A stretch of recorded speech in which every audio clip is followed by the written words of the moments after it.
So I have another great game, or a great game if you haven't watched any of the videos yet, but make sure you do watch the other games as well, other videos, if this is the first one you've come across, and there are a couple.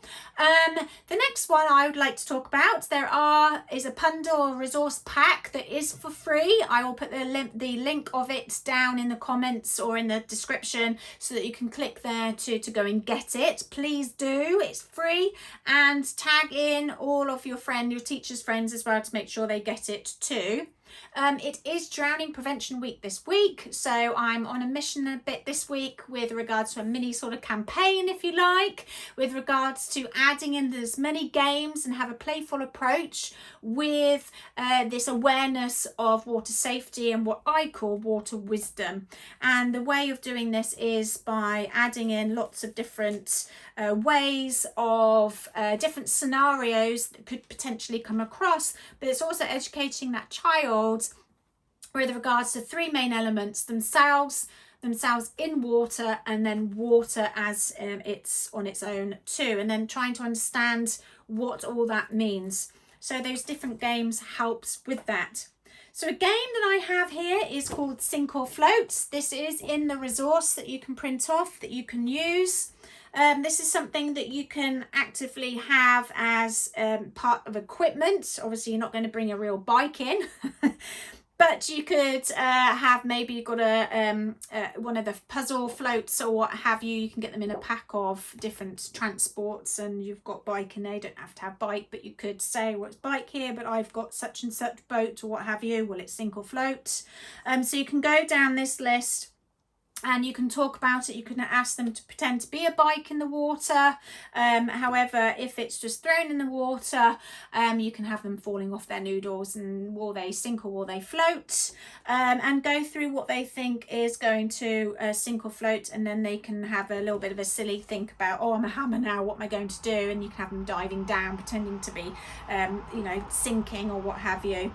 And you can have things like balloons, you can have things like a rubber duck, and you can have a life jacket or the life-saving ring and a ball there, because they tend to be a little bit more accessible. You should hopefully have like a life-saving ring or the tubes if you have lifeguards present at your pool, so you can always point out different things around there. So you can use that, but you can also add in real things against tangible items.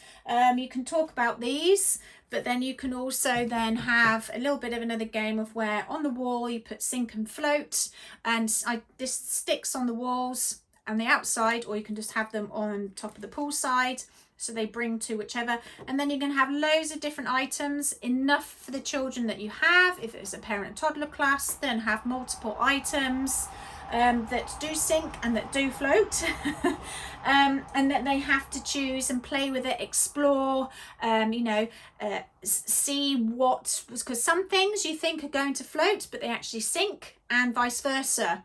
So ask them what they think first, and then give it a go. A number of times throughout swimming lessons, because I use quite a lot of props, the child will say, oh, does this float? And I'm just like, well, give it a go. What do you think? So then they can have a go. And the reason for this is that we're building that awareness about themselves in the water. What will create, or what will sink them in the water, or what will help them float in the water.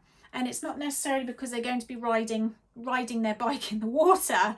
It's just that, and it's that underpinning sort of knowledge about, well, this is going to sink, so therefore if that's going to sink, then potentially I could sink in the water. Therefore, when I'm walking along a canal, I'm not going to go anywhere near it. Might have a look and see, but I'm not going to put myself in that position of where I could potentially fall in, because this is what could potentially happen to myself.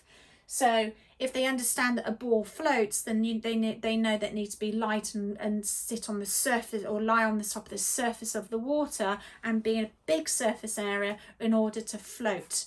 So again, it's gauging and giving them different ways and elements and props and toys and things, as well as themselves, to have that understanding, that water wisdom about when we come across hazards and risks and dangers too. So I hope you enjoy that activity. Make sure you check out all the others, and there's a couple more videos on here as well, some snippets as to what those other games activities are.